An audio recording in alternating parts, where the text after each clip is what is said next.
कहा जाता है कि मृत्यु और जीवन विधाता ने अपनी कलम से लिखा है। मनुष्य के जीवन पर नक्षत्रों और ग्रहों का गहरा प्रभाव होता है। वे ही उसकी प्रकृति और स्वभाव को बनाते हैं और तय करते हैं कि मानव कब, कैसे और कहां अनंत में विलीन होगा। यही उसकी नियति है, यही उसका भविष्य है। इसी नियति और भविष्य को जो बांध देता है वो महान बन जाता है। कीरो विश्वविख्यात हस्तरेखा विशेषज्ञ रहे हैं।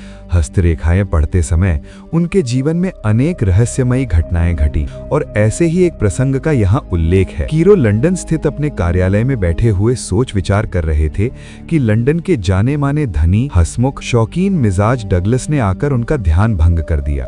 अपना दाया हाथ उनकी ओर बढ़ाकर पूछा, बताइए क्या कहता है मेरा दाया हाथ? कीरो ने उस हाथ को अपने हाथ में लेकर ध्यान से देखा और फिर छोड़ दिया। उनकी दिल की धड़कन तेज हो गई थी। डगलस ने फिर पूछा, बताइए ना साहब, मेरे भाग्य में क्या है? कीरो ने कहा, जरा आप बायां हाथ दिखाइए तो। डगलस ने कहा, दाएं हाथ ने कोई गलती की है क्या? डगलस बेचैन हो उठा। बहुत दिनों तक दायां हाथ आपका साथ नहीं दे पाएगा। जल्दी ही लॉटरी में कोई आश्चर्यजनक चीज मिलेगी, उसके बाद आपको कठिन परेशानियों का सामना करना पड़ेगा। बंदूक की गोली से घायल होकर आपका दायां हाथ काटना पड़ेगा। कीरो की आवाज बहुत गंभीर हो गई थी। मुझे न तो लॉटरी पाने की इच्छा है और न ही जरूरत। डगलस हंसते हुए बोले, हाँ, बायां हाथ देखना हो तो देखिए। अब कीरो ने डगलस का बायां हाथ ध्यान से देखा और चौंक कर बोले, सावधान, मिस्र में अगर कोई वस्तु उपहार में मिले तो उसे हाथ मत लगाना, नहीं तो बड़ी परेशानी में पड़ जाओगे। डगलस के बाएं हाथ की रेखाओं में मिस्री अक्षरों जैसे चिन्ह दिखाई पड़े थे। डगलस हंसकर बोले, आप अगर बस कठिनाइयों और मुसीबतों की बातें करके लोगों को डराएंगे तो आपके पास आएगा कौन? कीरो के होठों पर रहस्यमयी मुस्कान आ गई,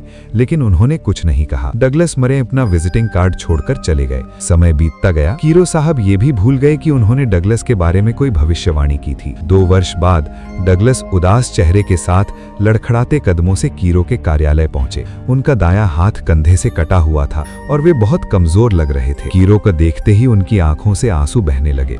कीरो ने पूछा, क्या हुआ? डगलस कुछ कहना चाहते थे लेकिन गला भर आया। बड़ी मुश्किल से बोले, आपकी भविष्यवाणी सच निकली कीरो साहब। अब कीरो को सब याद आ गया। उन्हें भी गहरा दुख हुआ। उन्होंने सहानुभूति से कहा, शुरू से बताइए क्या हुआ था? डगलस ने कहा, बताऊंगा, सब बताऊंगा, मुझे जरा सांस तो लेने दीजिए। उन दिनों मैं आपकी बात को गंभीरता से नहीं मान सका। इसका मुझे बहुत पछतावा है। निश्चय ही आप सही और महान भविष्य बताने वाले हैं। ये कहते कहते डगलस रो पड़े। कुछ क्षण बाद डगलस ने कहना शुरू किया, ये बहुत दुखद कहानी है कीरो साहब। मेरे 2 दोस्त काहिरा जा रहे थे। उन्होंने मुझसे बहुत जोर दिया और कहा कि तुम्हारे बिना मिस्र घूमने का मजा अधूरा रहेगा। उनके बार बार कहने पर मुझे मानना पड़ा और हम तीनों जहाज से मिस्र की राजधानी काहिरा पहुंच गए। काहिरा में कुछ दिन मौज मस्ती में बीते। हमें घूमने फिरने के अलावा और कुछ सूझता ही नहीं था। एक दिन मम्मी बेचने वालों का एक समूह हमारे पास आया और एक मम्मी खरीदने पर जोर देने लगा। मेरे दोनों दोस्तों ने भी कहा कि ये मिस्र की बड़ी यादगार होगी, इसे ले ही लेना चाहिए। मुझे पुरानी चीजों में कोई खास रुचि नहीं थी, मम्मी में तो बिल्कुल नहीं, लेकिन न जाने क्यों मैंने वो मम्मी खरीद ली। मम्मी एक ताबूत में बंद थी। ताबूत पर सोने और रंगीन कारीगरी से एक स्त्री की आकृति बनी थी। मिस्री भाषा में लिखे अक्षरों से पता चला कि उस स्त्री का नाम अमेंद्रा था और वो किसी मंदिर की मुख्य पुजारिन थी। मित्रों ने कहा, हम तीनों यहाँ आए हैं, इसलिए एक पर्ची निकाली जाए। जिसके नाम की पर्ची निकलेगी मम्मी उसी की होगी। आश्चर्य की बात ये थी कि पर्ची मेरे ही नाम निकली। मैंने मम्मी को अच्छी तरह पैक करवाकर लंदन अपने घर भिजवा दिया। एक दिन हम तीनों शिकार के लिए नाव पर बैठकर नील नदी में घूम रहे थे। मेरे बाएं हाथ में भरी हुई बंदूक थी। शाम होने वाली थी। नाव धीरे धीरे पानी में हिलती हुई आगे बढ़ रही थी। तभी अचानक आसमान में बादल गरजने लगे। तेज आंधी चलने लगी। हवा इतनी तेज थी कि नाव डगमगाने लगी और संतुलन बिगड़ गया। न जाने कैसे बंदूक चल गई और उससे निकली गोली मेरे दाएं हाथ में लग गई। मैं वहीं बेहोश हो गया। ये कहते हुए डगलस चुप हो गए। कीरो ने देखा कि उनकी आंखें बुझी बुझी सी हो गई थीं और चेहरे पर गहरा दर्द साफ दिखाई दे रहा था। कीरो ने कॉफी मंगवाई और डगलस के बाएं हाथ में प्याला पकड़ा दिया। कुछ घूंट पीने के बाद डगलस संभले और बोले, जब होश आया तो मैं काहिरा के एक अस्पताल में था। डॉक्टरों ने मेरा दायां हाथ कंधे से काट दिया था क्योंकि वो सड़ने लगा था और जहर पूरे शरीर में फैल सकता था। मुझे दोस्तों से पता चला कि मेरे बेहोश होने के बाद तूफान और तेज हो गया था। बहुत कोशिश के बाद भी नाव किनारे की बजाय उल्टी दिशा में बहती रही और पूरे 10 दिन बाद काहिरा के तट तक लाई जा सकी। अब मुझे काहिरा में रहना अच्छा नहीं लग रहा था। हम जल्दी ही जहाज से लंदन लौट आए। रास्ते में मेरे दोनों दोस्तों की मौत हो गई जबकि वे बिल्कुल स्वस्थ थे। दायां हाथ और अपने दोनों दोस्तों को खोकर जब मैं उदास मन से लंदन अपने घर पहुंचा तो कमरे में मम्मी ताबूत से बाहर रखी हुई मिली। मेरी नजर उसकी आंखों से जा टकराई। मेरे शरीर में डर की लहर दौड़ गई, रोंगटे खड़े हो गए। उसकी आंखें जलते हुए अंगारों की तरह लाल थीं। अगले दिन मेरी एक मित्र लेखिका मुझसे मिलने आई। मैंने उसे मम्मी के बारे में सब बताया। उसने हंसते हुए कहा, मैं भूत प्रेत नहीं मानती, आपके साथ जो हुआ वो सिर्फ संयोग है। ये मम्मी मुझे दे दीजिए, मैं इसे अपने शोकेस में सजा कर रखूंगी। मैंने मम्मी उसे दे दी, लेकिन इसके बाद उसके जीवन में मुसीबतों की लाइन लग गई। जैसे ही वो घर पहुंची, उसकी माँ सीढ़ियों से उतरते समय फिसल गई और गिर पड़ी। उसका पैर टूट गया। कुछ दिनों तक तड़पने के बाद उसकी मौत हो गई। लेखिका की नौकरी चली गई। उसके चारों कुत्ते पागल हो गए और उन्हें गोली मारनी पड़ी। फिर लेखिका खुद एक भयानक बीमारी की चपेट में आ गई। डॉक्टर भी बीमारी समझ नहीं पाए। परेशान होकर उसने मम्मी मुझे वापस कर दी। फिर भी वो ठीक नहीं हुई और आखिरकार उसने आत्महत्या कर ली। मेरे एक मित्र को मिस्र के इतिहास और पुरातत्व में रुचि थी। उन्होंने ताबूत पर लिखे शब्द पढ़े और ब्रिटिश संग्रहालय से कहा कि मम्मी को वहां रखा जाए। जब चित्रकारों ने मम्मी का चित्र बनाने की कोशिश की तो वे सफल नहीं हो पाए। अंत में एक प्रसिद्ध चित्रकार ने बड़ी मेहनत से उसका चित्र बनाया, लेकिन जैसे ही वो बाहर निकला, एक घोड़ा गाड़ी ने उसे टक्कर मार दी। वो मर गया और चित्र भी फटकर 2 टुकड़ों में बिखर गया। जिस पुरातत्व विशेषज्ञ की सलाह पर मम्मी संग्रहालय लाई गई थी, कुछ दिनों बाद उसका शव बिस्तर पर मृत पाया गया। इसके कुछ समय बाद उस चित्रकार की भी मृत्यु हो गई।